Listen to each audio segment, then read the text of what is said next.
Hello बच्चा लोग, कैसे हो आप सब। Class 12 physics chapter number 1 electric charges and field के सारे थियरी अध्याय कंप्लीट हो चुके हैं।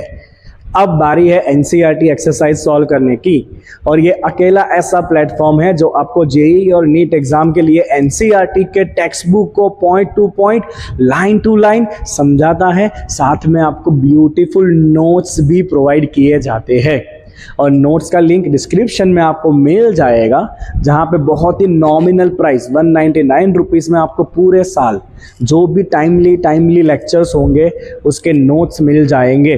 मैंने आपको पहले ही कहा था कि मेरी एंट्री थोड़ी लेट हुई है बट ग्रेट हुई है, मतलब आए लेट है बट सिलेबस खत्म सबसे पहले करेंगे। That's my promise, right. अगर चैनल के ऊपर नए हो तो चैनल को सब्सक्राइब करिए, वीडियो को लाइक करिए, अपने दोस्तों के साथ शेयर करिए, ताकि मेरे जैसे छोटे छोटे क्रिएटर्स को थोड़ी सी मदद मिल पाए, राइट। मेरे पास ना ऐसे करके खड़े रहने के लिए 10 टीचर नहीं है फोटो खिंचवाने के लिए, ना ही कोई प्रोफेशनल सेटअप है। अपने ऑफलाइन क्लास में सूरत के अंदर ही मैं कुछ अरेंजमेंट करके आपके लिए लेक्चर्स बना रहा हूँ, आपके लिए टाइम निकाल रहा हूँ। तो आपकी रिस्पॉन्सिबिलिटी है कि आप थोड़ी सी मेरी मदद करो। चलिए बच्चा, ज़्यादा बातें ना करते हुए शुरू करते हैं एक्सरसाइज क्वेश्चन नंबर 1। तो पहले क्वेश्चन में कहा है कि you would like to find out by, हाँ क्या फाइंड करना है आपको, what is the force between two small charge. Force find करना है किसके बीच में, चार्ज बीच में। एक का चार्ज है 2 × 10⁻⁻7, दूसरे का है 3 × 10⁻⁻7। कितने डिस्टेंस पे रखा है, 30 सेंटीमीटर। किसमें रखा है, एयर में, राइट। चलिए, तो हम सिंपली यहाँ पे दो चार्ज पार्टिकल के बीच का फोर्स, कौन सा फॉर्मूला यूज करेंगे, कूलम्ब्स लॉ। तो कूलम्ब्स लॉ कहता है कि force F = K Q1 Q2 / R², right. क्योंकि एयर है तो आपको स्मॉल k ही रखना है। चलो, एयर के लिए k का वैल्यू कितना आएगा, 9 × 10⁻⁹। एक चार्ज का वैल्यू है 2 × 10⁻⁻7, दूसरे का वैल्यू है 3 × 10⁻⁻7। नीचे हो जाएगा आपका square of the distance. Distance है 30 सेंटीमीटर, सो 30 सेंटीमीटर कितना हो जाएगा, 30 × 10⁻⁻2 metre, that is equal to 3 × 10⁻⁻1 metre.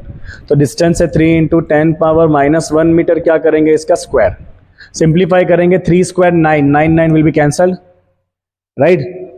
अब मुझे पता है ना, बच्चे लोग कंफ्यूज हो जाएंगे जो लोग डायरेक्ट नोट्स देखेंगे। एक स्टेप लिख देते हैं, चलो कोई नहीं।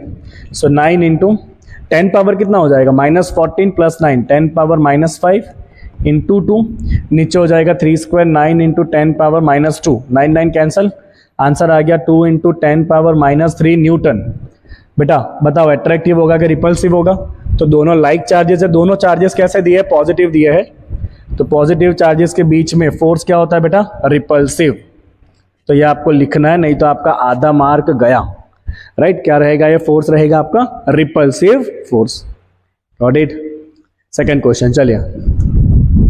The electrostatic force on a small sphere of charge 0.4 microcoulomb, तो आपको दिया है charge, due to another small sphere of charge -0.8 microcoulomb, तो ये दिया दूसरा चार्ज। इन एयर क्या दिया है, फोर्स कितना दिया है, 0.2 न्यूटन। आपको बताना है what is the distance between the two sphere, दोनों स्फीयर कितने डिस्टेंस पे रखे होंगे। तो हमें दिया है बेटा दो चार्ज पार्टिकल के बीच का फोर्स। क्या फॉर्मूला है भाई, तो कूलम्ब्स लॉ यूज करो। चार्ज पार्टिकल फोर्स, तो एक ही फॉर्मूला है, Coulomb's law, F = K Q1 Q2 / R²। आपको फाइंड क्या करना है, डिस्टेंस, तो R² ले लो ऊपर, ये हो जाएगा K Q1 Q2 / F। ये R² होगा, क्या निकालना पड़ेगा, √। चलो रखते हैं वैल्यू। तो K का वैल्यू 9 × 10⁻⁹। Q1 पहला चार्ज है आपका 0.4 माइक्रो है। Q2 माइनस, अब माइनस मत रखना बिकॉज माइनस का √ नहीं निकलता है। आपको सिर्फ क्या लेना है, फोर्स का मैग्नीट्यूड लेना है। तो चार्ज का भी क्या लेंगे, मैग्नीट्यूड लेंगे। माइनस रखोगे तो माइनस का √ नहीं निकलता है, तो ये वैल्यू हो जाएगा 0.8 माइक्रो। साइन इग्नोर करेंगे, डिवाइड बाय फोर्स। फोर्स कितना दिया है, 0.2। लेट्स राइट 2 × ओके 0.2 ही लिख देते हैं डायरेक्ट, 0.2। चलो कट करते हैं, ठीक है। ये 0.2 से कट हो जाएगा, यहाँ पे कितना हो जाएगा, ये 9 × 2 = 16, 16 × 0.8 16 into 0.8, 14.4. 10 power would be minus 12 plus 11. See, it is minus 12 plus 11. क्या बचेगा? 10 power minus 1. क्या निकालना है इसका? Under root. ठीक है बेटा, सिंपल सी बात है. अगर ये 10 पावर ऑड है तो आप अंडर रूट नहीं निकाल सकते हो. तो आप सिंपली क्या करेंगे, इसको आप लिखेंगे अंडर रूट ऑफ 1.44. क्या लिखेंगे इसको आप? Under root of 1.44. अब 1.44 का अंडर रूट क्या आता है बेटा? 1.44 का अंडर रूट आता है सिंपली 1.2 मीटर. तो क्या होगा? दोनों चार्ज पार्टिकल के बीच का डिस्टेंस होगा बेटा simply 1.2 metre. Check the calculation. F equal to K Q1 Q2 divide by R square. R ऊपर ले लिया, एफ नीचे, अंडर रूट निकाल लिया.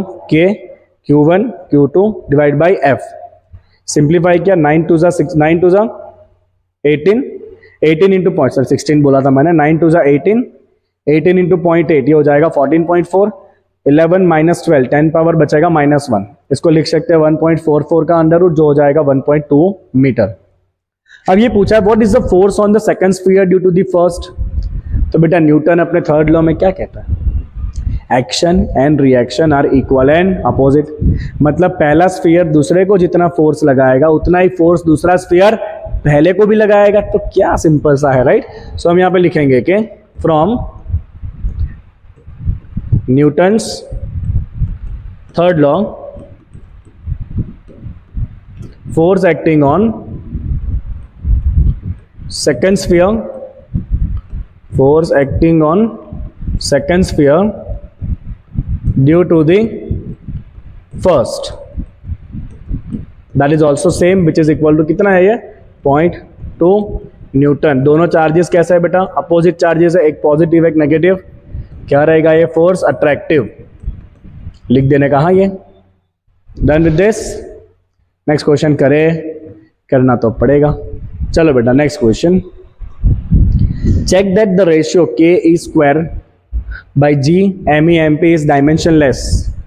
Look up the table of physical constant and determine the value of this ratio. कौन time pass करेगा? चलो solve करते हैं. ओके तो किसका रेशियो लाना है आपको? K E square divide by G M E M P. तो बेटा हमने यहाँ पे कोई डायमेंशन वायमेंशन रखने वाले नहीं है. हम सिंपली क्या करेंगे? हम सिंपली यहाँ पे करेंगे कि कूलम्स लॉ क्या है? कूलम्स लॉ है F equal to K Q1 Q2 दोनों चार्ज ऑफ इलेक्ट्रॉन ले लो डिवाइड बाय आर स्क्वायर. तो आपको यहां से ये जो टर्म चाहिए, आपको क्या चाहिए? K into E square. तो यहां से बेटा K इंटू ई स्क्वायर क्या हो जाएगा? F into R square, force into square of distance. Okay Newton's law of gravity क्या कहता है? सो न्यूटन्स लॉ कहता है ग्रेविटी का F equal to G M E M P divide by R square. एक इलेक्ट्रॉन है और एक प्रोटॉन है, राइट. तो G M E M P क्या हो गया आपका? G M E M P क्या हो गया? ये भी हो गया एफ इंटू आर स्क्वायर. ठीक है बेटा. तो ये क्वांटिटी भी force into square of distance है, ये क्वांटिटी भी force into square of distance है. तो दोनों का रेशियो क्या हो जाएगा? Dimension will be cancelled. Hence we can write that K square divide by G M E M P क्या हो जाएगा? ये डायमेंशन लेस. क्या इंडिकेट करता है ये? चलो आपको ये वैल्यू भी फाइंड करना है. डिटरमिन द वैल्यू लिखना पड़ेगा. तो वैल्यू फाइंड करते मैं पूरा सॉल्व नहीं करूंगा. के का वैल्यू 9 इंटू 10 पावर 9, ए 1.6 इंटू 10 पावर माइनस 19 का स्क्वायर करना है. दो बार ले लो, राइट. डिवाइड बाई जी का value gravity constant 6.67 into 10 power minus 11. Electron का मास 9.1 इंटू 10 पावर माइनस 31. प्रोटॉन का मास होता है 1.67 इंटू 10 पावर माइनस 27. अब ये सारे वैल्यू अब आराम से बैठना बेटा कैलसी के ऊपर और सॉल्व करते रहना. मैं रफली आपको बताऊं अगर तो 9 कैंसिल कर दो आप, ये 1.6 भी कैंसिल कर दो अप्रॉक्सीमेटली, और ये आपका हो जाएगा करीब करीब 4 से कट हो जाएगा नियरली. हाँ सो आंसर बचा 1/4 दैट इज 0.25. 10 पावर कितना होगा? देखो minus 19 minus 19 minus 38, minus 38 plus 9 10 power 29 बचेगा ऊपर, right. If I am right minus 38, हाँ 10 पावर 29 ऊपर. नीचे क्या होगा? 10 power minus 11 minus 31 that is minus 42. Minus 42 minus 27 minus 42 minus 27 that is minus 67. तो ये हो गया आपका 0.25 into 10 power 67 minus 29, how much will it be? ये मैं सही जा रहा हूँ ना? चेक करो तो इसको 42 प्लस 7 हो जाएगा 47 प्लस 20 67, राइट? 10 पावर कितना बनेगा? 67 ऊपर आ जाएगा, तो 67 minus 29, how much will it be? 67 minus 30 would be 37, तो ये बचेगा आपका 38 पावर। तो this is nearly 2.5 into 10 power 37, right? तो बेटा ये कौन सा वैल्यू था आपका? ये के स्क्वायर का था, के स्क्वायर वॉज इलेक्ट्रिक फोर्स, और ये टर्म क्या था? GMEMP, this was the gravity force. तो ये रेशियो क्या सिग्निफाई कर रहा है? ये रेशियो सिग्निफाई कर रहा है कि दो प्रोटॉन और इलेक्ट्रॉन के बीच का जो इलेक्ट्रिक फोर्स है वो ग्रेविटी के कंपेयर में बहुत ज्यादा होता है। कितना ज्यादा होता है? 10 पावर 37 टाइम्स होता है, राइट? सो हम यहां से लिख सकते हैं कि फाइनल आंसर जो लिखना है कि ये रेशियो क्या सिग्निफाई कर रहा है। सो हम यहां पे लिख सकते हैं कि for electron and proton ratio of electric force to the gravity force is nearly 2.5 into 10 power 37। इसका मतलब इलेक्ट्रिक फोर्स बहुत ज़्यादा होता है compare to the gravitation force. 10 power 37 ratio है। आया क्वेश्चन समझ में? राइट? आप एक काम करेंगे बेटा, आप मुझे बताएंगे कि कमेंट सेक्शन में कि आप ये वीडियो किस सिटी में बैठ के देख रहे हो, राइट? ताकि मुझे पता चले कि मेरी रीच कहाँ कहाँ तक बनी है इतने सालों में। देखो मेहनत मैं बहुत कर रहा हूँ, बट सपोर्ट थोड़ा कम मिल रहा है आपकी तरफ से, बट कोई बात नहीं। श्री कृष्ण ने कहा है भगवत गीता में कि बेटा फल की चिंता रखे बिना कर्म करते जा। मैं वही कर रहा हूँ, जितने भी व्यूज़ मिले मुझे फ़र्क नहीं पड़ता है, मैं अपना काम करे जा रहा हूँ आपके लिए, जो देख रहा है उसके लिए। चलो अगला क्वेश्चन, ठीक है? नेक्स्ट क्वेश्चन देखते हैं। यहाँ पे लिख देते हैं this is going to be equal to, ये कौन सा फोर्स है? Coulomb force. और नीचे कौन सा फोर्स है? Gravitation force. चलो explain the meaning of statement electric charge of body is quantized. So बेटा आपने ऐसा देखा था कि चार्ज बनने का रीजन है transfer of electron from one body to other body. जो बॉडी इलेक्ट्रॉन लूज करेगा वो पॉजिटिव बनेगा, जो बॉडी इलेक्ट्रॉन गेन करेगा वो नेगेटिव बनेगा, राइट? तो क्या ऐसा हो सकता है कि 1.1 इलेक्ट्रॉन ट्रांसफर हो या 2.7 इलेक्ट्रॉन ट्रांसफर हो? कभी नहीं। पूरा का पूरा इलेक्ट्रॉन ही ट्रांसफर होता है, या तो 1, या तो 2, या तो 100, या तो 200, या तो 1000, या तो 10,000, राइट? मतलब जो भी चार्ज बॉडी के ऊपर एक्सिस्ट करता है वो हमेशा इलेक्ट्रॉन के चार्ज के इंटीग्रल मल्टीपल में ही होना चाहिए। That means charge exist must be in integral multiple of charge of an electron. तो अब आपको काउंटर क्वेश्चन पूछा है कि तो फिर why one can ignore quantization of charge when dealing with the macroscopic that is a large scale charge. तो आप यूजुअली देखोगे ना, तो हम तो चार्ज का कोई भी वैल्यू ले लेते हैं, 1 कूलम, 2 कूलम, 1.5 कूलम। ऐसा क्यों? इसका रीजन ये है कि ये आपका Q equal to N into E में ये जो E का वैल्यू है ना बहुत छोटा है। कितना है ये? 10 पावर माइनस 19 कूलम में है, राइट? ये पैकेट बहुत छोटा है, मतलब प्रैक्टिकली जो भी चार्ज एक्सिस्ट करेगा ना वो किसी ना किसी तरह से इसके मल्टीपल में आ ही जाएगा, क्योंकि ये जो मिनिमम पैकेट है इलेक्ट्रॉन का चार्ज बहुत छोटा है, बहुत छोटा है। तो कोई भी एक्चुअल वैल्यू उतने छोटे वैल्यू के मल्टीपल में सेट हो ही जाएगी, राइट? तो we can write here as charge of electron is negligibly small, hence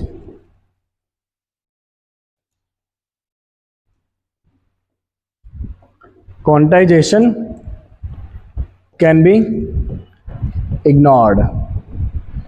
Understood? चलो बेटा अगला सवाल। And the next question is when a glass rod, सही है ना, हाँ, when a glass rod is rubbed with silk cloth, glass rod rubbed with silk cloth, charges appear on both. A similar phenomena is observed with many other pairs of body. Explain how this observation is consistent with law of conservation of mass. तो आपने किसको घिसा, आपने घिसा rubber और यहां पर है silk का cloth, right. तो आपने सीखा होगा मेरे अध्याय के अंदर, राइट, ऐसा आपने सीखा होगा अध्याय के अंदर कि pacer, PASER, that develop negative charge, उसमें R रबर था, तो रबर के ऊपर क्या चार्ज डेवलप होगा, नेगेटिव, और सिल्क के ऊपर मैं आपको बता देता हूं FGW, ये हमेशा पॉजिटिव बनते हैं। F for fur, glass and wool, उसमें आप सिल्क भी ले सकते हो, राइट। और पेसर, ये हमेशा नेगेटिव बनते हैं। पेसर में हो गया plastic, amber, S for silk, ये किसका रॉड है, ग्लास का रॉड है। मैं सोचा रबर का रॉड कहां से आ गया, ग्लास का रॉड है, right. Silk and then amber, amber नहीं, E for ebonite and R for rubber, ये हमेशा नेगेटिव बनते हैं, राइट। मतलब ये अपना चार्ज हमेशा इनको ट्रांसफर करते हैं इलेक्ट्रॉन को, तो ये खुद पॉजिटिव बनते हैं और ये क्या बनते हैं, नेगेटिव बनते हैं। तो जब आपने इन दोनों को एक दूसरे के साथ रब नहीं किया है, तब दोनों के ऊपर का नेट चार्ज क्या रहेगा, जीरो रहेगा। क्या रहेगा दोनों के ऊपर का net charge, net charge is going to be zero.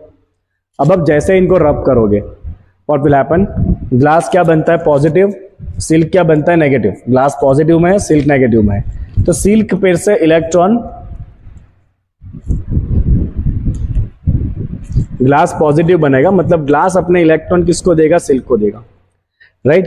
तो इसके अंदर इलेक्ट्रॉन लेने से जो नेगेटिव चार्ज आएगा -Q, उतना ही उसने इलेक्ट्रॉन दिया है, तो इसके ऊपर उतना ही क्या बनेगा, +Q बनेगा। तो अगर आप टोटल देखोगे तो टोटल क्या हो जाएगा, 0 हो जाएगा। So we write here equal and opposite charges develop on glass rod and silk cloth, hence equal opposite develop हुआ है बेटा, तो नेट चार्ज क्या हो जाएगा, net charge is going to be 0, hence the charge before and after rubbing them is same, मतलब conservation charge का हो रहा है, राइट। जितना पहले टोटल चार्ज था 0, फाइनली भी टोटल चार्ज कितना है, उतना ही है, that is also equal to 0। Is that clear, is that clear? Give me a thumbs up और a like if it is clear everyone. चलिए नेक्स्ट क्वेश्चन,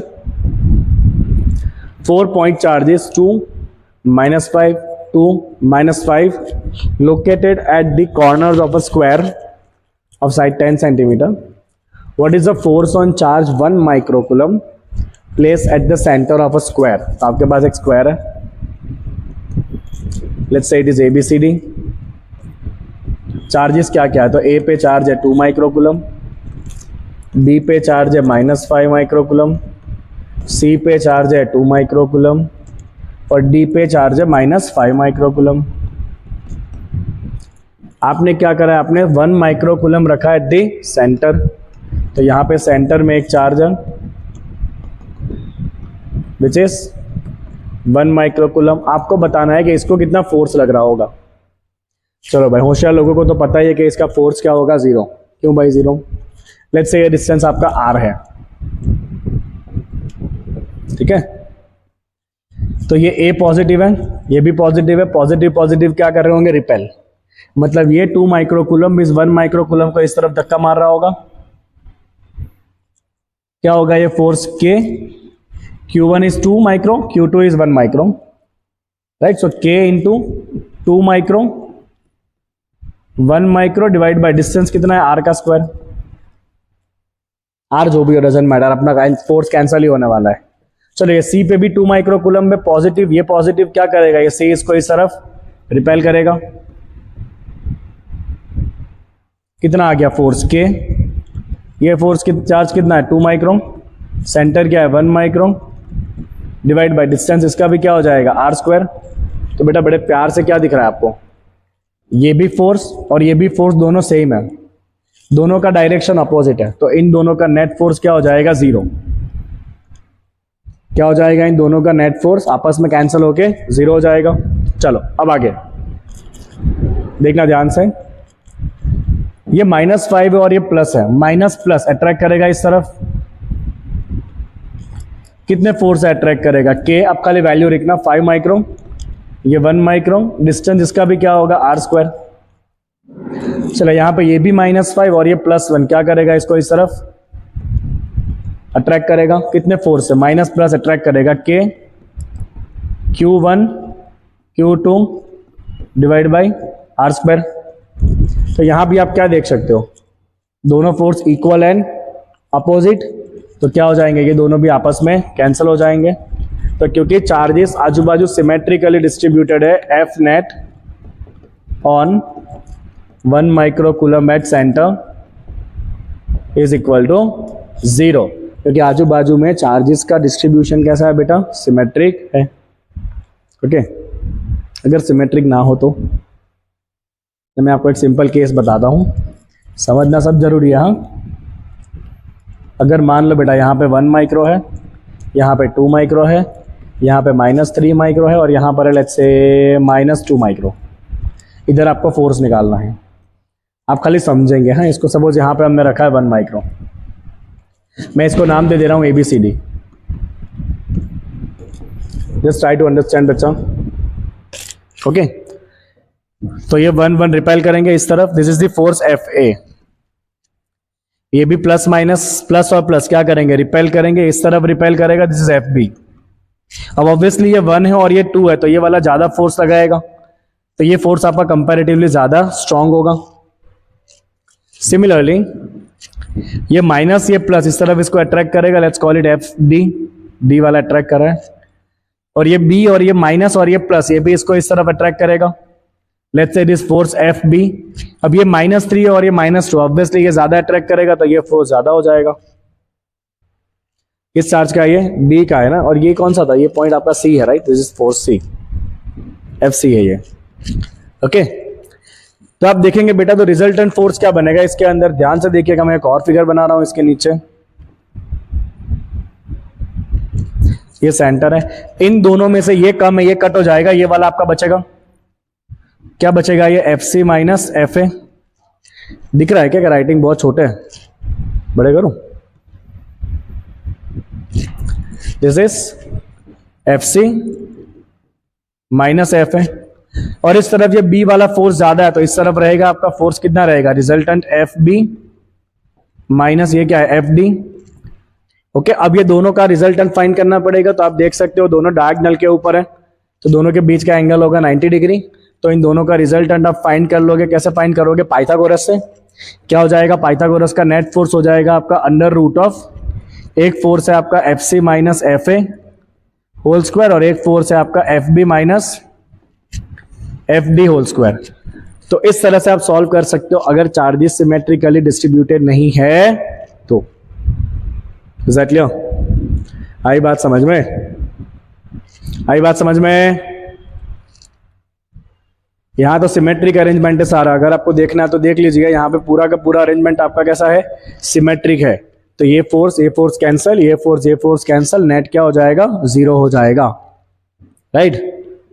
चलो आगे, an electrostatic field line is continuous curve, that is field line can not have a sudden break. Why not, अगर field line में sudden break आ गया, suppose मान लो field line ऐसे जा रही थी, इधर ब्रेक आ गया और फिर इधर से वापस फील्ड लाइन ऐसे हो गई, then what is the problem.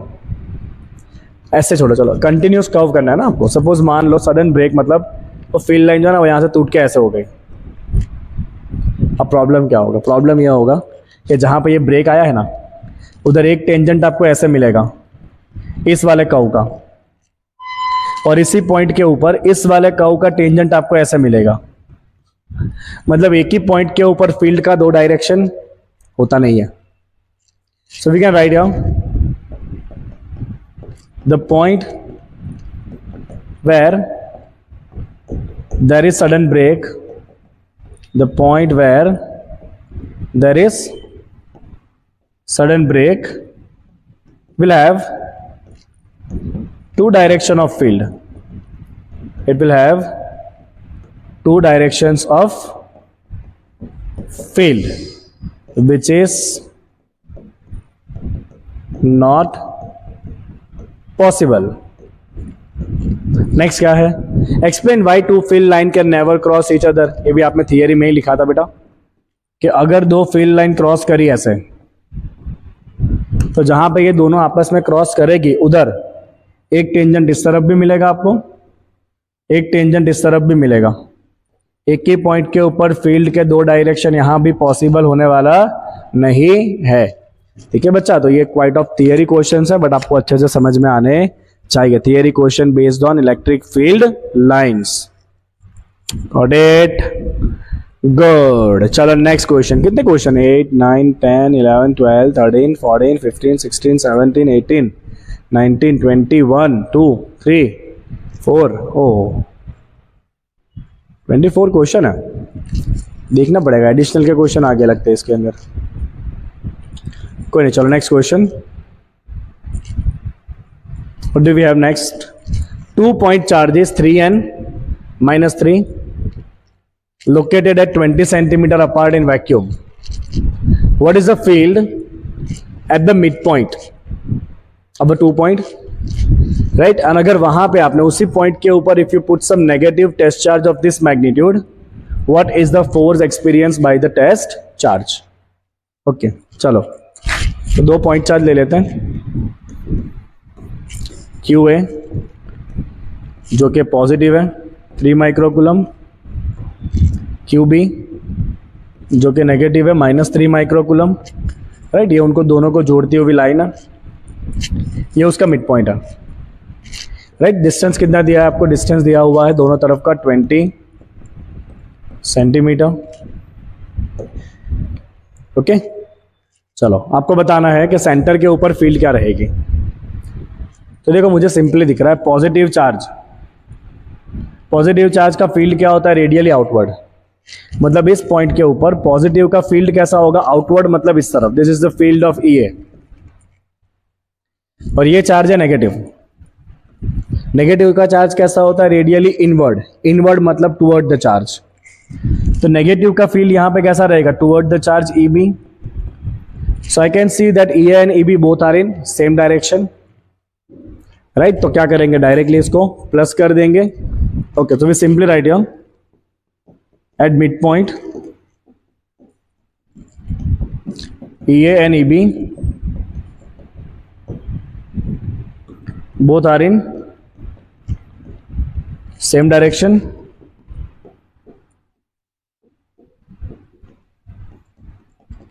From QA to QB, दोनों किस तरफ जा रहा है? A to B तरफ। Hence we can write net field directly क्या करेंगे? EA plus EB। चलो पॉइंट चार्ज का फील्ड का फॉर्मूला क्या होता है? KQ by R square A point के लिए, KQ by R square B point के लिए। चलो ए पॉइंट के लिए, बी पॉइंट के लिए डिस्टेंस क्या होगा? सेंटर से डिस्टेंस सोचो, तो ये आपका सेंटर हो गया, ये आपका चार्ज हो गया। पूरा 20 है, तो ये क्या होना है आपका? 10 सेंटीमीटर, दैट इज 0.1 मीटर। इस तरफ भी क्या हो जाएगा? 0.1 मीटर। राइट, तो दोनों तरफ से चार्ज का डिस्टेंस है 0.1 मीटर ईच। चार्ज का वैल्यू लेना है आपको, दोनों में कितना है? चार्ज का खाली वैल्यू लेना है अब आपको। अगर इधर माइनस डाल दिया तो आंसर 0 हो जाएगा, बट हमें पता है फील्ड ऐड हो रही है, तो अभी खाली आपको मैग्नीट्यूड लेने हैं। ठीक है, so this will be E net will be equal to K का वैल्यू 9 इंटू 10 पावर 9, चार्ज का वैल्यू 3 माइक्रो, डिस्टेंस है 0.1। 0.1 मतलब 10 पावर -1 का क्या करेंगे? स्क्वायर। इसके लिए भी सेम सारी चीजें रहेगी। के Q2 खाली मैग्नीट्यूड लेना है, डिस्टेंस यहां भी सेम, 9 3 जा 27 प्लस 27 कितना हो जाएगा 54। 10 power would be how much, ये -2 पावर ऊपर आएगा +2, 9 + 2 क्या हो जाएगा 9 + 2 11 power 11 - 6 10 power 5 Newton per coulomb. तो ये आपका आ गया नेट फील्ड किस डायरेक्शन में है, फ्रॉम चेक करो तो फ्रॉम QA टू QB, देखो दोनों एरो इस तरफ है तो डायरेक्शन आपको लिखना है फ्रॉम QA टू QB। अब सेकंड पार्ट में क्या क्या बेटा, सेकंड पार्ट में कहा है कि अगर इसी पॉइंट के ऊपर आप ये वाला चार्ज रख दो जो कैसा है नेगेटिव है यहां पर, तो उसको क्या फोर्स लगेगा। तो हमें पता है कि अगर किसी भी चार्ज पार्टिकल को फील्ड में रखा जाए, फील्ड कहां से आई, तो इधर पहले से फील्ड बन चुका है, तो अगर आप चार्ज पार्टिकल को फील्ड में रखते हो तो ऑब्वियस है उसको क्या फोर्स लगता है Q × E फोर्स लगता है, right. So we write here placing negative charge -1.5 × 10 power -9 coulomb at mid point. चलो क्या फोर्स लगेगा इसको, तो फोर्स लगेगा आपका Q × E, चार्ज का खाली यहां पर मैग्नीट्यूड डालो और E है 54 × 10 पावर 5, ये मल्टीप्लाई करोगे 81 हो जाएगा, इंटू 10 पावर हो जाएगा -4 न्यूटन। अब आपका चार्ज कौन सा है, नेगेटिव है ना, सो नेगेटिव चार्ज को फोर्स लगता है फील्ड के अपोजिट। नेगेटिव चार्ज को कहां फोर्स लगता है, नेगेटिव चार्ज को फोर्स लगता है फील्ड के अपोजिट। तो आपको ये स्पेसिफाई करना पड़ेगा, राइट। फील्ड किस तरफ था, A to B, तो ये फोर्स किस तरफ आएगा, B to A। देखो आप सिंपल सी बात है, अगर आप यहां पे किसी नेगेटिव चार्ज को रखोगे ना तो ये पॉजिटिव क्या करेगा, उसको अपनी तरफ खींचेगा, नेगेटिव क्या करेगा, रिपेल करेगा।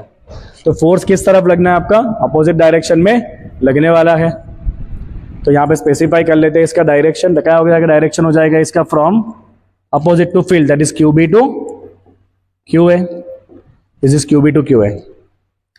Clear everyone, is that clear everyone. चलिए very nice very nice very nice.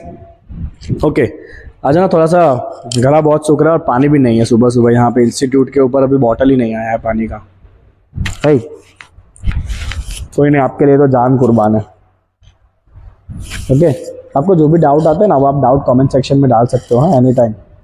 आपके जो भी डाउट्स होंगे ना उसका डेफिनेटली आपको सोल्यूशन मिलेगा कमेंट सेक्शन में। ओके चलो आगे बढ़ते हैं। ओहो क्या कहा है, system has two charges, QA positive है, QB उतना ही नेगेटिव है, लोकेटेड एट पॉइंट्स, एक है -15 पे, एक है +15 पे। What are the total charge and electric dipole moment of the system. तो देखो बेटा ये सपोज आपका Z एक्सिस है, बिकॉज चार्जेस आपको Z एक्सिस पे दिया है, देखो तो ये सपोज आपका Z एक्सिस है, इस तरफ हो जाएगा आपका -15, इस तरफ हो जाएगा आपका +15। -15 पे कौन सा चार्ज रखा है आपने, पॉजिटिव रखा है, 2.5 × 10 पावर -7, ये कौन सा पॉइंट है आपका, A पॉइंट है ये वाला, और ये कौन सा पॉइंट है आपका, B पॉइंट है। जहां पे आपने B पॉइंट पे आपने क्या चार्ज रखा है, नेगेटिव, ठीक है बेटा। चलो एक -15 सेंटीमीटर, एक +15 सेंटीमीटर, टोटल डिस्टेंस क्या हो जाएगा 30 सेंटीमीटर। तो सिंपली लिखेंगे बेटा total charge of dipole, total charge direct plus करेंगे, QA + QB, दोनों चार्ज इक्वल एंड अपोजिट, क्या हो जाएगा, net charge 0 coulomb. Okay what is dipole moment, so dipole moment होता है charge into distance between the charges, charge into distance between the charges. कितना है charge का वैल्यू, कोई भी एक वैल्यू ले लो आप, पॉजिटिव लेते हैं हम 2.5 × 10 पावर -7, और दोनों के बीच में डिस्टेंस है 30 सेंटीमीटर, दैट इज 0.3 मीटर। तो ये हो जाएगा आपका 0.75 × 10 पावर -7 कूलम इंटू मीटर। ये हो गया डाइपोल मोमेंट। क्या डायरेक्शन होता है डाइपोल मोमेंट का, माइनस से प्लस, तो माइनस चार्ज यहाँ पर है, प्लस चार्ज यहाँ पर है, तो डाइपोल मोमेंट इस तरफ आएगा -2 प्लस। क्या डायरेक्शन है, B to A। ये खास लिखना है डायरेक्शन, जितने जितने वेक्टर क्वांटिटीज होते हैं सब में डायरेक्शन लिखना होता है। डायरेक्शन नहीं लिखोगे तो मार्क पूरे मिलने वाले नहीं है आपको, फिर कहोगे कि सर हम तो पूरे मार्क काउंट करके आए थे और हमारे मार्क तो पूरे नहीं आए। तो आपको ध्यान रखना पड़ेगा कि आपको यूनिट सारे अच्छे से लिखने पड़ेंगे, साथ में डायरेक्शन आपको स्पेसिफाई करना पड़ेगा। Dipole moment charge is coulomb, distance is metre. क्या हो गया, ये कूलम इंटू मीटर हो गया। ठीक है, चलिए।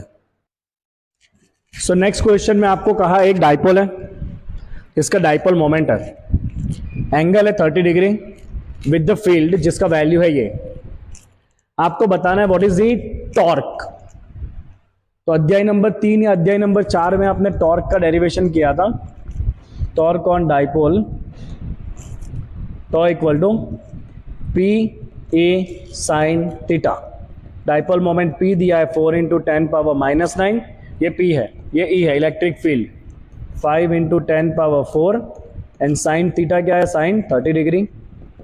ये हो जाएगा 4 इंटू 10⁻⁻, ये हो जाएगा आपका 5, साइन 30 इज 1/2, 5 2 10, 10 इंटू -5 क्या हो जाएगा, 10⁻⁻4। टॉर्क का यूनिट क्या होता है, न्यूटन इंटू मीटर, या आप जूल भी लिख सकते हो, right. It is either newton into metre या इसको आप जूल लिख सकते हो। तो टॉर्क क्या आ गया आपका, P A sine theta, formula based question. Okay, चलो next question. Polythene piece rub with wool is found to have a negative charge. So बेटा पॉलिथीन के ऊपर क्या चार्ज है, Q है नेगेटिव, 3 इंटू 10⁻⁷ कूलम। आपको बताना है नंबर ऑफ इलेक्ट्रॉन ट्रांसफर्ड। तो नेगेटिव कौन बना है, नेगेटिव बना है polythene piece, right. Polythene rub with wool is found to have a negative charge. तो ये किसके ऊपर का चार्ज है, पॉलिथीन के ऊपर का। तो पॉलिथीन कैसा बना है, नेगेटिव बना है। तो ये हो गया आपका पॉलिथीन, किसके साथ घिसा है आपने उसको, वूल के साथ। पॉलिथीन क्योंकि नेगेटिव बना है, मतलब पॉलिथीन ने इलेक्ट्रॉन अपने पास बुलाए होंगे, वूल ने इलेक्ट्रॉन दिए होंगे। तो इलेक्ट्रॉन ट्रांसफर हुए होंगे फ्रॉम वूल टू पॉलिथीन, कितने। तो क्वांटाइजेशन क्या कहता है, Q equal to N into E. E का चार्ज -1.6 इंटू 10⁻⁻19, डिवाइड कर दो, -19, 19 - 7 कितना हो जाएगा, 10⁻12, माइनस माइनस का 3 डिवाइड बाई 1.6। अप्रॉक्सीमेट करोगे तो 1.8 या 1.9 आजू बाजू आपका आंसर बनेगा, क्योंकि 16 2 32 होता है। तो आपका आंसर मैं अप्रॉक्सीमेट लिख रहा हूँ 1.8 इंटू 10⁻12। इतने इलेक्ट्रॉन कहाँ से कहाँ ट्रांसफर हुए होंगे, तो मैंने बाजू में आपको पहले ही बता दिया है। जो नेगेटिव बॉडी है उसने इलेक्ट्रॉन लिए होंगे, यहाँ पे पॉलिथीन नेगेटिव है तो ट्रांसफर हुआ होगा फ्रॉम वूल टू पॉलिथीन। और क्या कहा है, is there a transfer of mass from wool to polythene, yes, क्योंकि इलेक्ट्रॉन ट्रांसफर हुआ है मतलब मास ट्रांसफर हुआ है। ओके, तो हम यहाँ पे लिखेंगे कि mass transfer from wool to polythene, mass transfer from what, wool to polythene. Clear. तो ये तो एक्चुअली एग्जाम्पल नंबर 1 होना चाहिए था, जिस तरह का ये क्वेश्चन है, बट एग्जाम्पल नंबर 1 और 11 दिया हुआ है यहाँ पे। ओके,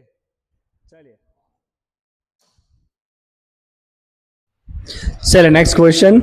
मेरा कपड़े का कलर चेंज हो चुका है, ब्लैक में से ब्लू हो चुका है, क्योंकि ये मैं 2 अलग अलग दिन पर रिकॉर्ड कर रहा हूँ। बड़ा सा लेक्चर है ना, कितने सारे क्वेश्चन है। ओके, तो नेक्स्ट क्वेश्चन देखते हैं, number 1.12, and the question says two insulated charge copper sphere A and B have their centers separated by a distance of 50 centimeter. What is the mutual force of repulsion between the charge between them if the both charges are 6.5 into 10⁻⁷? तो ये तो बहुत simple सा question आ गया वापस, Coulomb's law का question, right. दोनों charge का वैल्यू सेम है, Q1 एंड Q2, दोनों का वैल्यू सेम है, कितना है, 6.5 into 10⁻⁷ कूलम। और कितने डिस्टेंस के ऊपर है, तो distance R equal to 50 centimetre, that is 0.5 metre. चलिए आपको फाइंड करना है, बताइए कि इनके बीच में कितना फोर्स रहेगा। तो क्या फॉर्मूला अप्लाई करेंगे, we apply the formula of Coulomb's force. चलिए, कूलम्स लॉ कहता है कि force F equal to K Q1 Q2 by R²। So K का वैल्यू 9 इंटू 10⁻⁹, Q1 Q2 दोनों सेम है, 6.5 इंटू 10⁻⁷, क्या करेंगे इसका स्क्वायर, डिवाइड बाई R का वैल्यू है 0.5, क्या करेंगे 0.5 का भी स्क्वायर। अब इसको सॉल्व करके बता देना बेटा आंसर कितना बन रहा है न्यूटन में, राइट। चलो और क्या पूछा है, what is the force of repulsion if each sphere is charged double the above amount and the distance between them is halved, right? तो आपको क्या करना है, चार्ज डबल करना है, डिस्टेंस क्या करना है, हाफ करना है, नया फोर्स कितना बनेगा आपको बताना है, right?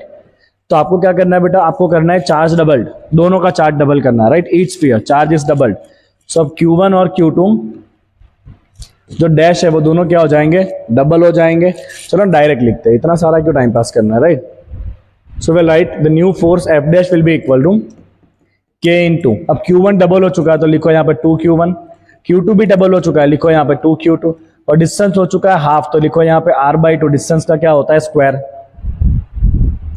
Charges double and distance half, formula में डाल दिया K Q1 Q2 divide by R square में, right?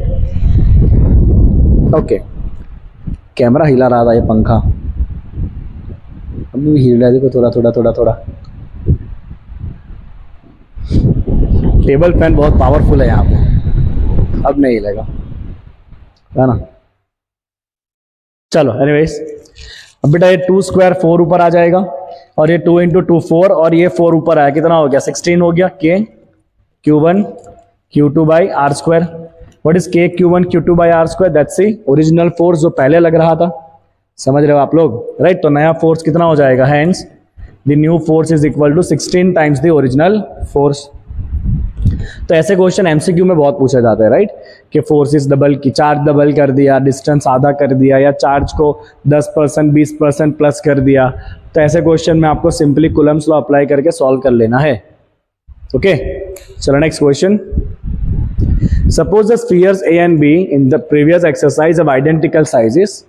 Now the third sphere of the same size but uncharged is brought in contact with the first and then brought in contact with the second and finally removed from both. Now tell us what is the new force of repulsion between A and B.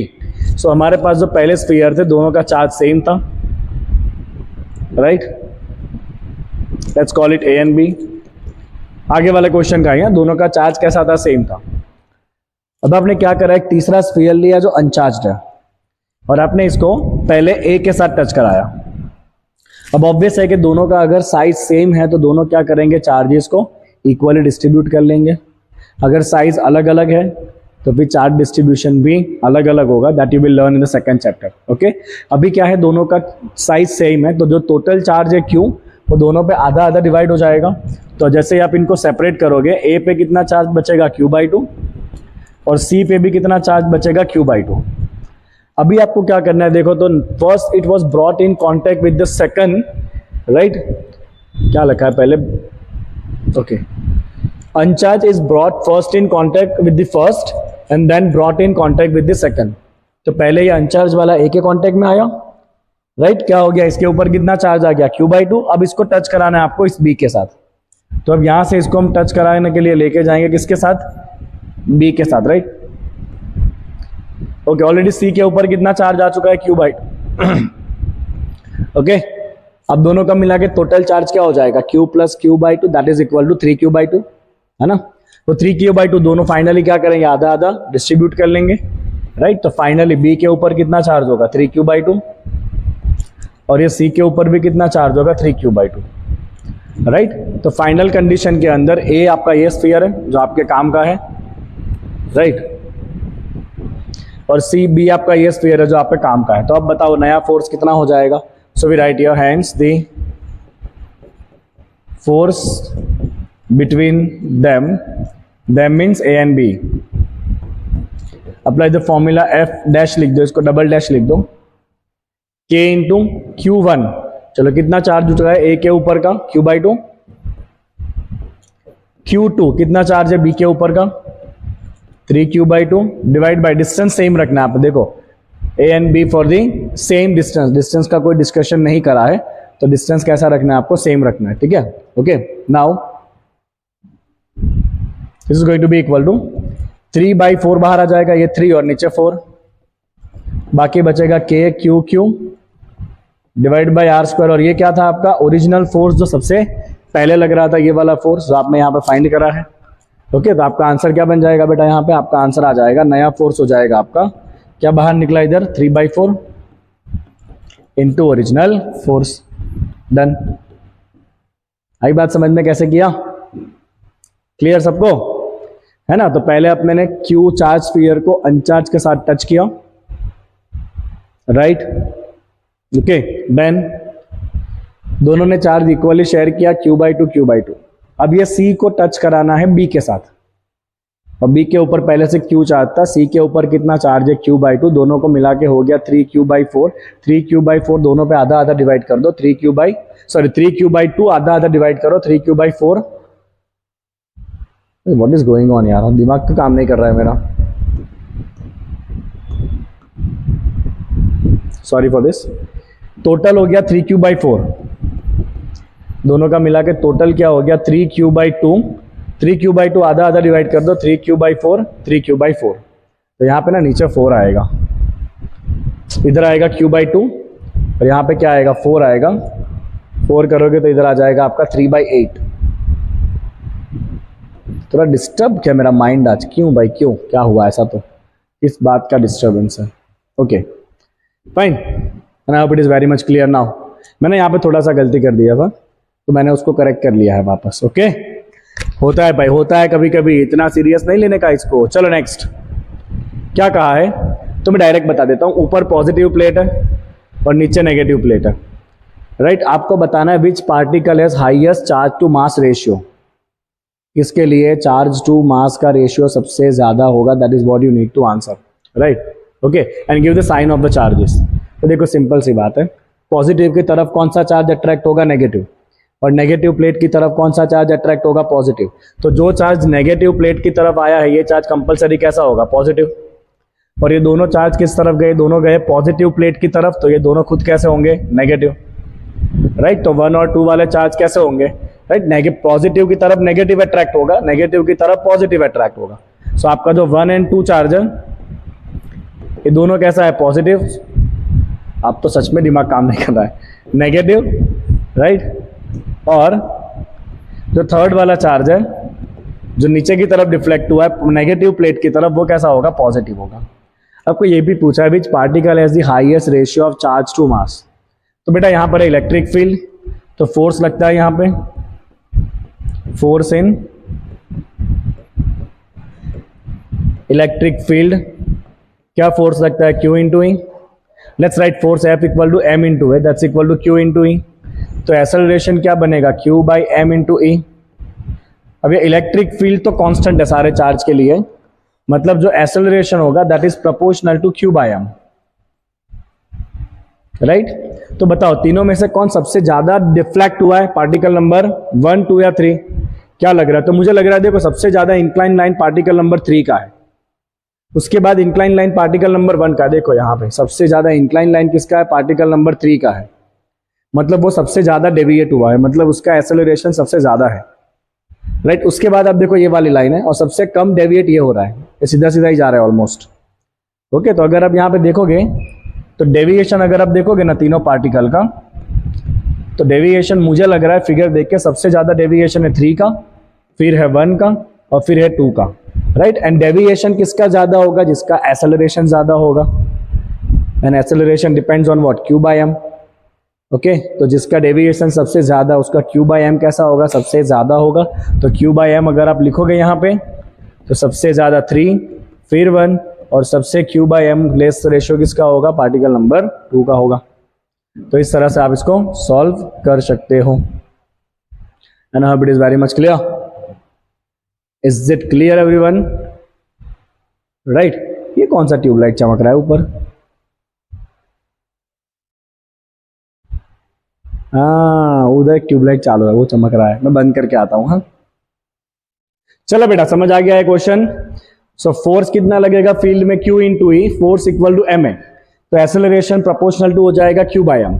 जितना ज्यादा acceleration होगा particle का उतना ज्यादा particle deviate होगा। सबसे ज्यादा deviate कौन हुआ है, पार्टिकल नंबर 3, उसके बाद कौन आएगा, पार्टिकल नंबर 1, और सबसे कम डेविएट कौन हुआ है, पार्टिकल नंबर 2। तो इससे आप इजीली Q/m के रेशियो फाइंड कर सकते हो। Next question, consider a uniform electric field, field दिया आपको। What is the flux of this field through a square of 10 centimetre of the side whose plane is parallel to YZ। Now try to understand. Suppose यहाँ पे coordinate axis है, ये X, ये Y और ये Z, अब field किस direction में है, तो आई कैप है, मतलब एक्स डायरेक्शन में आपका फील्ड है इस तरह से, तो इस डायरेक्शन में आपका फील्ड है। और आपको जो एरिया दिया है 10 सेंटीमीटर का स्क्वायर है, जो कहाँ रखा है, plane parallel to Y Z, तो वाई जेड को पैरेलल ये होगा, एक्स एक्सिस ऐसे है, तो ये कौन सा प्लेन होगा, वाई जेड, राइट। तो ये हो गया आपका वाई जेड प्लेन, जो इस तरह से रहेगा, राइट, जिसका साइड दिया है 10 सेंटीमीटर मतलब 0.1 मीटर। ओके, तो बताओ इसका एरिया वेक्टर कैसे होगा, अगर एरिया ऐसे है so area vector will be perpendicular to that. आप वैसे भी देखिए फील्ड एक्स में आ रहा है और प्लेन वाई जेड है, मतलब सारी लाइन इसमें से पास होने वाली है, राइट। तो आपका एरिया वेक्टर भी इस तरफ आएगा, राइट। तो let's find out the flux. तो हम सिंपली यहाँ पे लिखेंगे कि फ्लक्स का फॉर्मूला क्या होता है, फ्लक्स हो जाता है आपका ई ए कॉस थीटा, फील्ड का वैल्यू है 3 into 10 power 3, area of the square 0.1 का स्क्वायर, साइड है 0.1 इंटू 0.1, एंड एंगल कितना दिख रहा है 0, कॉस 0 हो जाएगा 1। योर आंसर इज 0.1 का स्क्वायर 10 पावर -2, 10 पावर 3 के साथ कट हो जाएगा, आंसर इज 30। यूनिट क्या बनेगा इसका, फ्लक्स का unit E into A, newton per coulomb into metre square, that's the net flux. चलो what else we want to find, what is the flux through the same square if the normal to this plane makes an angle of 60 degree। क्या कहा है second case में, normal to its plane makes an angle of 60 degree, right. मतलब ये आपका electric field का direction है और जो प्लेन का नॉर्मल है वो 60 डिग्री एंगल बना रहा है। प्लेन का नॉर्मल मतलब एरिया वेक्टर कितना एंगल बना रहा है, 60 डिग्री। मतलब इस केस में आपने एरिया कुछ ऐसे रखा है लाइक दिस, राइट। तो कितना फ्लक्स पास होगा, तो apply the same formula, the flux is equal to, देखो आपको हमेशा कौन सा एंगल लेना है, तो एरिया का नॉर्मल जो एंगल बनाएगा ना आपको वो लेना है, बिकॉज एरिया वेक्टर क्या होता है, एरिया को नॉर्मल होता है बेटा, एरिया वेक्टर क्या होता है, एरिया को नॉर्मल होता है, ध्यान रहे ये बात, गलती ना हो जाए इसके अंदर कुछ भी। तो फ्लक्स का फॉर्मूला वापस अप्लाई करेंगे, ई ए कॉस थीटा, थीटा कितना लेना है अभी 60। कई बार आपको ऐसा दिया होता है कि area is incline at this angle, so area अगर इंक्लाइन दिया है तो एरिया वेक्टर क्या हो जाएगा, आपको 90 माइनस करना पड़ेगा। अगर आपको एरिया दिया है ना इंक्लाइन, अगर मान लो बेटा आपको ऐसा दिया है, पहले इसका आंसर ला देते हैं, ये 3 इंटू 10 पावर 3, एरिया है 10 पावर -2, 0.1 का स्क्वायर, कॉस 60 होता है 1/2, तो फ्लक्स हो जाएगा आपका 1.5 into 10 power 1, that is 15 newton per coulomb into metre square. This is your answer of flux now,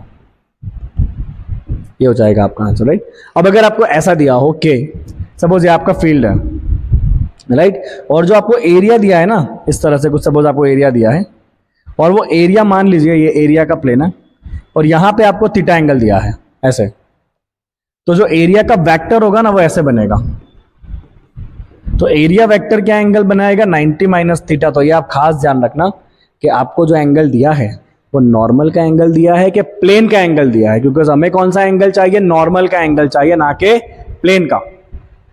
understood, right. चलिए आगे बढ़ते हैं। डू नो व्हाट मेरी प्रॉब्लम क्या है पता है, मेरी प्रॉब्लम है कि ना मुझे बाकी टीचरों की तरह ना शायरियाँ मारना नहीं आता है, बकैती करना नहीं आता है, मैं तो ना point to point content deliver करने में मानता हूँ। ओके, एंड आई होप आपको ये कंटेंट में मज़ा आ रहा होगा, क्योंकि आप YouTube के ऊपर आए हो पढ़ाई करने के लिए आए हो, ना कि शायरी सुनने के लिए, राइट, ना कि हो हा बकैती सुनने के लिए। आप आए हो पढ़ाई करने के लिए, और वही आपका यहाँ पे होगा मेरे चैनल के ऊपर। That's my promise to all of you. Next, what is the net flux, क्या फाइंड करना है, flux of a uniform field of the same exercise through a cube of 20 centimetre oriented so that its faces are parallel to the coordinate plane. Now try to understand. Same आगे वाले question का ही आपको field लेना है, तो field हमारा था x direction में आगे वाले क्वेश्चन में, तो ये हो गया हमारा फील्ड। अभी हमें निकालना है इसका फ्लक्स विद द क्यूब, तो इस तरह से ना आपने क्यूब रखा है, तो आपको आंसर देना है कि ये क्यूब का फ्लक्स क्या होगा। तो बेटा मैं सिंपल आंसर दे दूंगा, मैं बताऊंगा ये क्यूब का नेट फ्लक्स हो जाएगा 0। क्यों भाई नेट फ्लक्स 0 होगा, तो इसका रीजन ये है कि जितना फ्लक्स यहां से आप देखो एंट्री करेगा ना क्यूब के अंदर, ब्लैक कलर कहां से आ गया, जितना फ्लक्स एंट्री करेगा ना यहां से, आप देखो जितना फ्लक्स एंट्री करेगा उतना ही एग्जैक्ट फ्लक्स वापस क्या करेगा, दूसरे एंड से एग्जिट कर जाएगा। तो जितना फ्लक्स यहाँ पे आपको दिख रहा है एंट्री कर रहा है, उतना ही फ्लक्स क्या कर रहा है, एग्जिट कर रहा है, तो नेट फ्लक्स क्या हो जाएगा, 0 हो जाएगा। राइट, क्योंकि अंदर आने वाला फ्लक्स नेगेटिव होता है, बाहर जाने वाला फ्लक्स पॉजिटिव होता है। तो जितना फ्लक्स अंदर आया नेगेटिव, उतना ही फ्लक्स बाहर गया पॉजिटिव, तो नेट फ्लक्स एसोसिएटेड क्या हो जाएगा, जीरो हो जाएगा। आप ऐसे भी लिख सकते हो कि from Gauss law flux equal to Q by epsilon zero.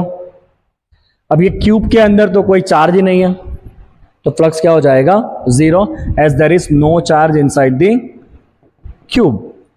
आप दोनों तरह से लिख सकते हो, right, no charge inside the cube.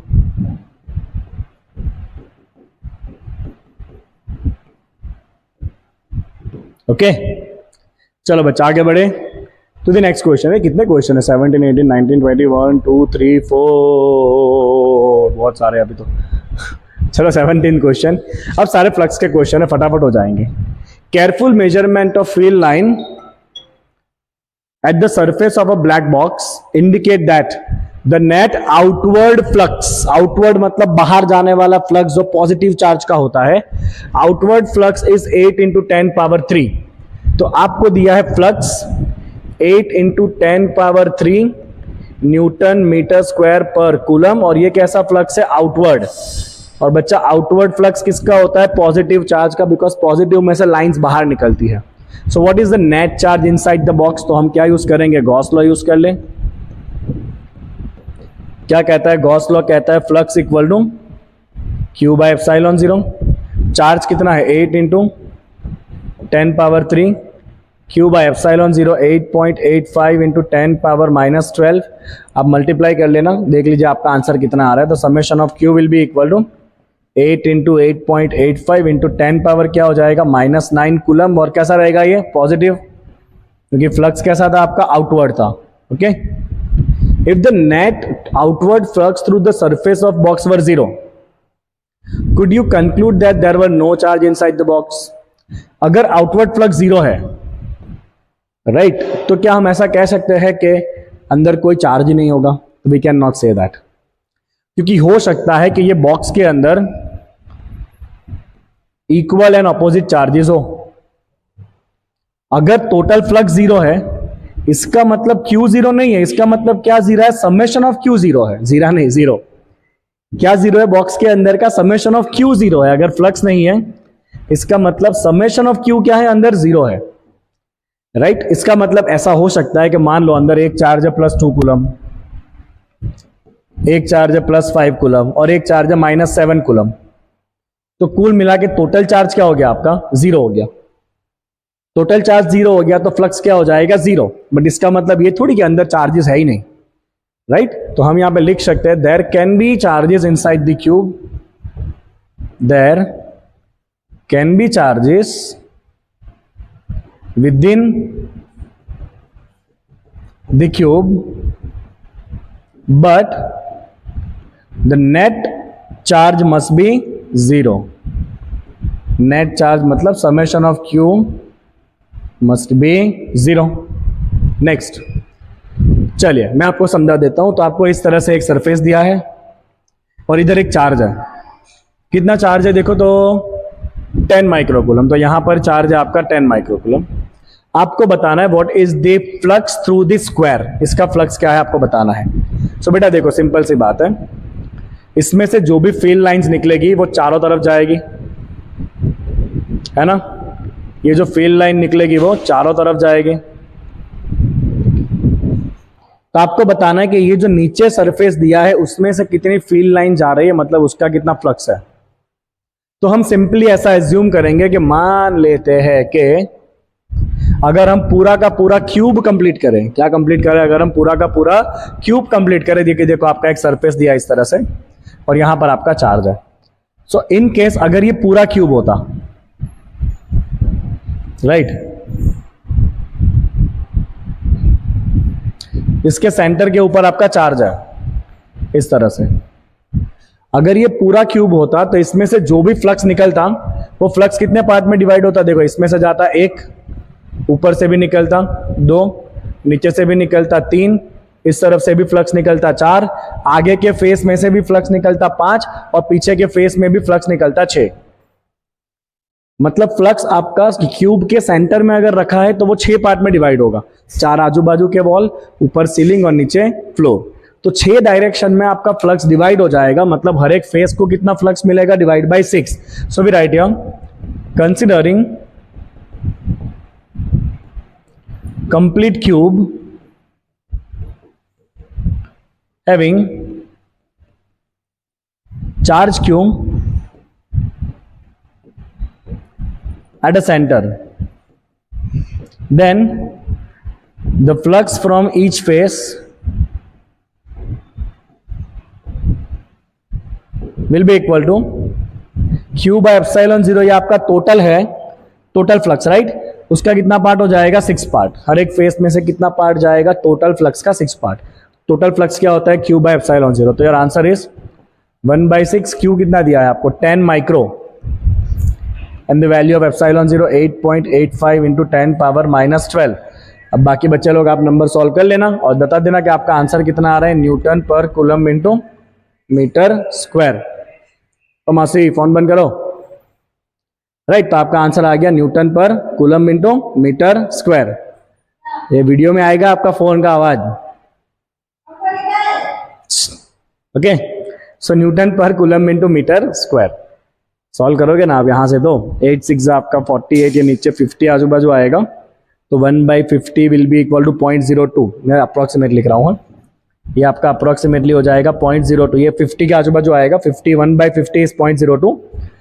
और ये 10 पावर बचेगा, -5 इधर है, +12, -5 + 12, -5 + 12, 10 पावर 7। तो answer will be near to 2 into 10 power 5। आप बताना एग्जैक्ट आंसर कितना बन रहा है, समझ आया। तो इसका फ्लक्स 6 पार्ट में डिवाइड हो जाएगा, तो 1/6 पार्ट ये फेस में से निकलेगा। Next, a point charge of this is at the centre of cubic Gaussian surface, right. What is the net flux through the face, right. So point charge is at the centre of the cubic Gaussian surface. आपको बताना है net flux through the surface. तो अभी किया ना आपने कि cube दिया है और क्यूब के सेंटर के ऊपर चार्ज है, तो हर एक फेस में से कितना फ्लक्स आएगा, तो टोटल फ्लक्स का क्या करेंगे, डिवाइड बाय 6। टोटल फ्लक्स क्या निकलता है, q बाय एप्सिलॉन 0, डिवाइड कर दो 6। अब बाकी काम आप कर लो, चार्ज आपको दिया है एप्सिलॉन 0, आपको पता है, यूनिट खास रखना, newton per coulomb into metre square. Alright, next, a point charge causes this flux, negative flux, to pass through a spherical Gaussian surface of this radius। कैसा है Gaussian surface, spherical है, right। if the radius of the surface were doubled, how much flux would pass through the surface? what is the value of the point charge? Simple question है। तो सबसे पहले तो आपको charge क्या दिया है, -1 into 10 power 3 newton metre square per coulomb, और ये कहां पर है, स्फेरिकल गॉसियन सरफेस के सेंटर पे है। अब आपको ये कहा है कि अगर ये स्फेरिकल गॉसियन सरफेस का रेडियस डबल कर दे, बड़ा कर दे इसको, तो बताओ फ्लक्स कितना होगा। तो फ्लक्स सेम ही रहेगा, क्योंकि फ्लक्स तो किस पे डिपेंड करता है, ये चार्ज पे डिपेंड करता है, ना कि गॉसियन सरफेस के ऊपर। क्योंकि आपको पता ही है ना, आपका फ्लक्स का फॉर्मूला क्या होता है, फ्लक्स फाई होता है q बाय एप्सिलॉन 0। तो इसमें तो गॉसियन सरफेस का रेडियस कहां पे है ही नहीं। So this is independent of the radius of Gaussian surface, this is independent from the radius of Gaussian surface, right? Hence flux will remains same from the surface of double radius।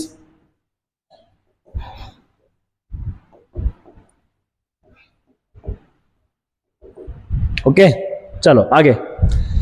Next is what is the value of the charge. तो ये मिल जाएगा आपको कि charge का value क्या होगा। So we know that, ये तो फ्लक्स दिया है ना, ओके। चलो, तो फ्लक्स क्या होता है, q बाय एप्सिलॉन 0। तो चार्ज क्या हो जाएगा, फ्लक्स इंटू एप्सिलॉन 0, फ्लक्स से -1 into 10 power 3, epsilon 0 8.85 into 10 power -12। तो फ्लक्स हो जाएगा आपका माइनस में, चार्ज हो जाएगा -8.85 इंटू 10⁻⁹ कूलम। ये हो गया आपका वैल्यू ऑफ द चार्ज। तो इतना रहेगा चार्ज का वैल्यू। समझ आ रहा है? मैं कभी ना आपको मेरा पूरा सेटअप दिखाऊंगा यूट्यूब का, कि मैं कैसा जुगाड़ करके पूरा सेटअप किस तरह से पूरा मैं रिकॉर्डिंग कर रहा हूँ। Right, and you will be surprise, कह रहे ऐसे भी हो सकता है क्या? आई शो यू, मैं आज ही आपको दिखाऊंगा ये, है ना? ओके चल next, a conducting sphere, conducting यहाँ जिसका रेडियस है 10 सेंटीमीटर, उसके ऊपर कुछ अननोन चार्ज है। आपको बताया कि field 20 centimetre from the sphere is this, right, which is radially inward, then what is the net charge on the sphere. तो कंडक्टिंग स्फीयर का चार्ज हमेशा कहां होता है? सरफेस पे होता है। और मैं देख रहा हूं फील्ड कैसा है? रेडियली इनवर्ड है। सो बेटा सिंपल सी बात है, अंदर तरफ आने वाली फील्ड हमेशा कौन से चार्ज की होती है? Yes, you guess it right, negative charge. तो ये चार्ज कैसा रहेगा? नेगेटिव रहेगा। और आपको दिया हुआ है सेंटर से 20 सेंटीमीटर डिस्टेंस के ऊपर फील्ड का वैल्यू जो है 1.5 इंटू 10⁻³ न्यूटन पर कूलम, ये आपको दे दिया है। आपको बताना है कि ये टोटल चार्ज कितना होगा। क्वेश्चन समझे ना? तो हम यहां पे सिंपली लिखेंगे कि the field A is given by, बाहर के रीजन में क्या होता है? Direct formula KQ/R²।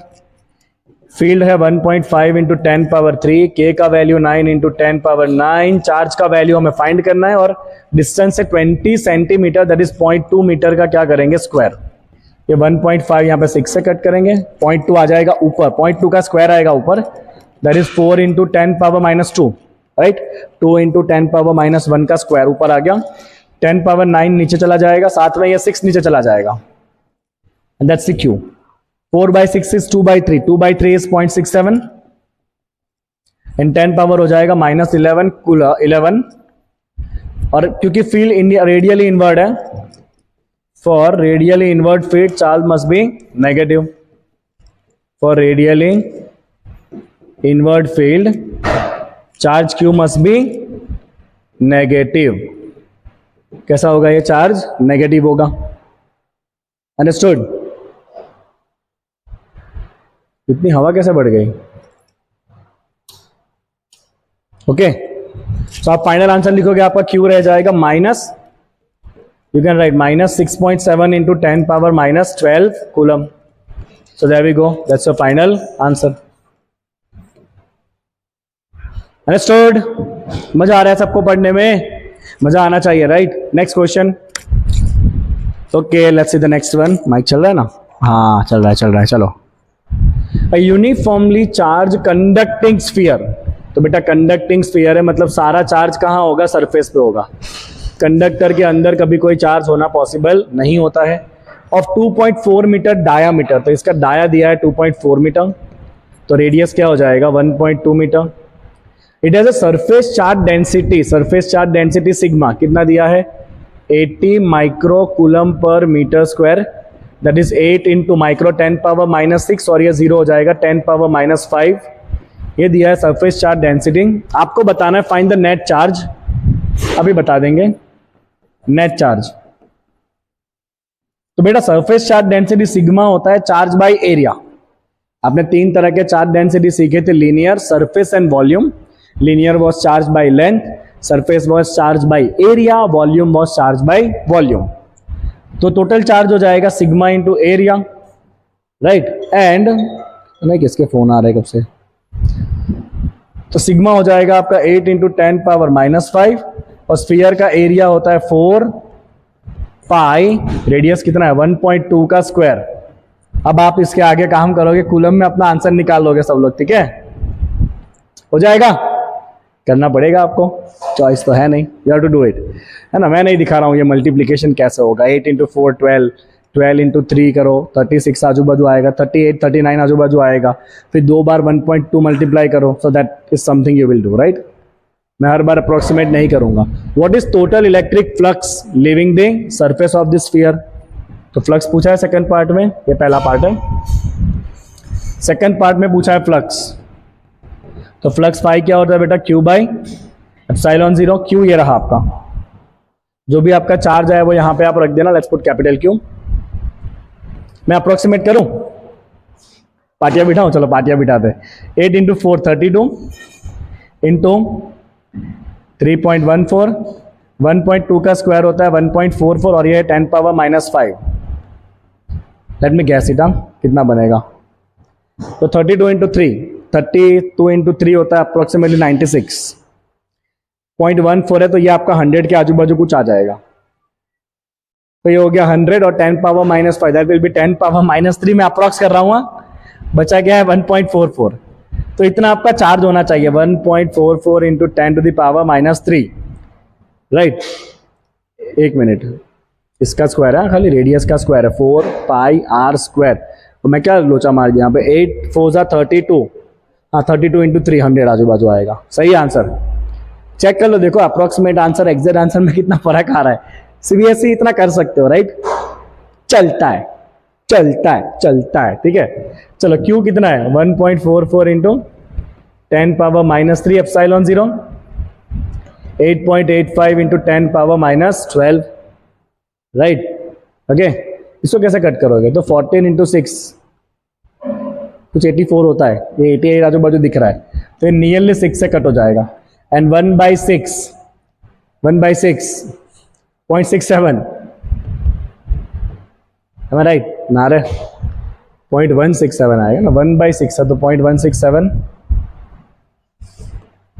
Into 10 power हो जाएगा +12, 12 -3, 10 पावर 9, तो it is 1.67 into 10 to the power 8। ऐसा कुछ नियरली आपका आंसर होगा। लॉजिक आपको समझ में आना चाहिए, right. Logic is important, newton per coulomb into metre square, right. तो पहले फील्ड दिया था, नहीं सिग्मा दिया था, सिग्मा से चार्ज फाइंड कर लिया Q इंटू ए, और चार्ज मिल गया तो फ्लक्स मिल जाएगा Q by epsilon 0। Okay okay, next question क्या कहा है, देखो आपको कहा है नेक्स्ट क्वेश्चन में, infinite line charge produces a field, this is the field at this distance.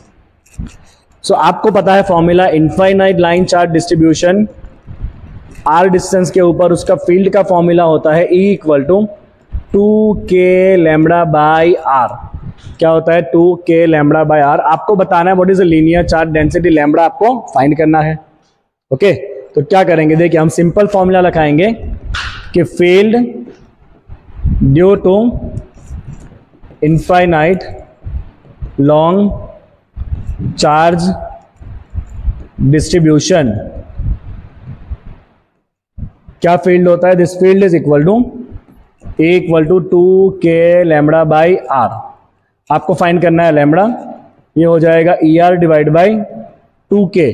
चलो फील्ड कितना है 9 इंटू 10 पावर 4, ये रहा फील्ड का वैल्यू 9 इंटू 10 पावर 4। कितने डिस्टेंस पर है 2 सेंटीमीटर है, तो 0.02 मीटर हो जाएगा आपका r का value, that is 2 into 10 power -2 divide by 2 into k value हो जाएगा 9 into 10 power 9, 9 9 cut 2 2 cut, 10 power हो जाएगा आपका -11 + 4 सी, 10 पावर क्या हो जाएगा -11, 10 power is -11 + 4 that is 10 power -7 coulomb per metre, and that's your final answer.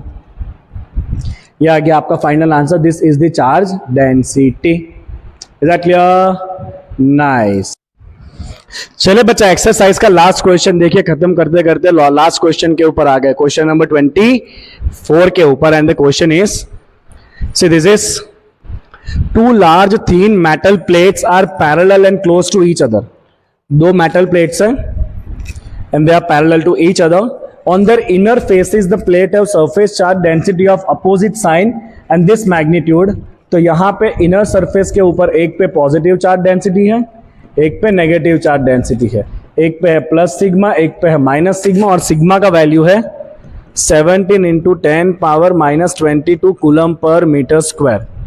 What is the field in the outer region of the first plate? ये ले लो plate number 1, plate number 2।